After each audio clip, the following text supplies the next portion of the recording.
देखिए प्रोफेसर मुनि, एक सवाल यहाँ पर यह भी है, भारत के लिए भारत के लिए क्या सबक है इसको? क्योंकि भारत के अंदर भी अगर आप देखें तो पिछले 2-3 सालों में रह रहे के सड़कों पर आंदोलन फूट पड़ रहा है। किसानों का आंदोलन तो तकरीबन 1 साल से ज्यादा रहा, उसके पहले शाहीन बाग का आंदोलन था, कई महीनों तक महिलाएं धरने में बैठी रहीं।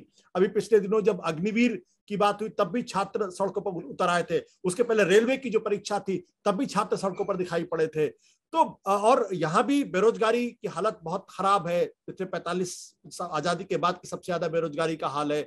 महंगाई लगातार बढ़ती जा रही है, जो हमारा एक्सपोर्ट इंपोर्ट का जो घाटा है वो बढ़ता जा रहा है। भारत के लिए क्या संकेत है, क्या सबक है? भारत के लिए एक दो दिन पहले मेरे ख्याल से टाइम्स ऑफ इंडिया में या किसी अखबार में, जिसमें मैंने देखा, एक एडिटोरियल आया, और वो एडिटोरियल था ब्रिटिश प्राइम मिनिस्टर के हटने पर। और ब्रिटिश प्राइम मिनिस्टर के हटने पर इंडिकेशन उसमें ये था कि कोई भी जो इलेक्टेड लीडर हैं डेमोक्रेसी में, वो कॉम्प्लेसेंट ना रहें कि हम हमेशा रहेंगे। तो वो बात जो आपने इंडिकेशंस दिखाए हैं उससे साफ है कि जो चुना हुआ नेतृत्व है उसको लोगों की रग पढ़नी पड़ेगी, पहुंचनी पड़ेगी।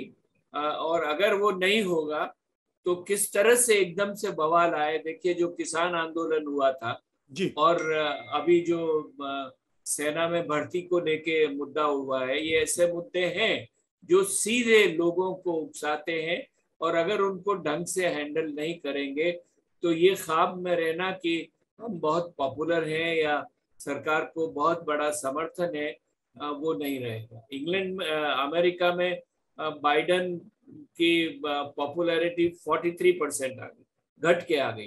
तो इलेक्शन एक बार हो जाने के बाद में कॉम्प्लेसेंट होने की जरूरत नहीं है। ये भारत के लिए बहुत बड़ा मैसेज है। सेकेंडली, आपको इकोनॉमी को संभालना पड़ेगा, जैसा आपने कहा, ठीक, इकोनॉमी ठीक नहीं है, और उसके साथ साथ जो आम लोगों की मुसीबतें हैं उनको देखने की जरूरत है। बिल्कुल, जिस तरह अभी प्रोफेसर मुनी ने इशारा किया, मेरे पास दरअसल वो एडिटोरियल है और उसमें अंत में लिखते हैं, the lesson here is that even leaders with massive mandate need to be mindful of the fact that the office needs to command at least a measure of respect and authority, and that political party must respond faster when they sense their leader is proving to be a liability. Johnson exit is no big deal for the world, but it is a reminder to the world's elected leaders never to take the government for granted. ये इसी तरह आप इशारा कर रहे थे।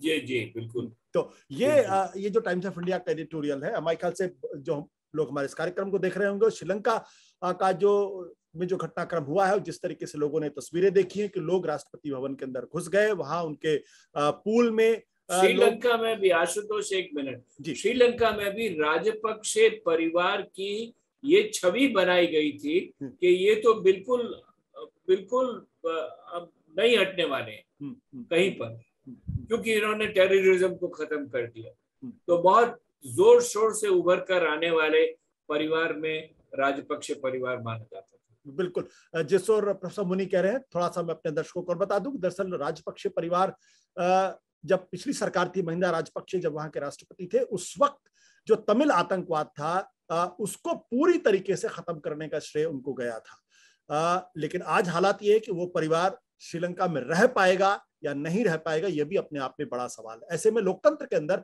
जब कोई नेता अपने आप को बहुत बड़ा समझने लगता है, जनता को टेकन फॉर ग्रांटेड ले लेता है, नीतियों पर से उसका नियंत्रण हट जाता है, तब उसके लिए संकट पैदा होता। और यही सबक श्रीलंका से भारत के लिए। बहुत बहुत शुक्रिया, धन्यवाद, नमस्कार।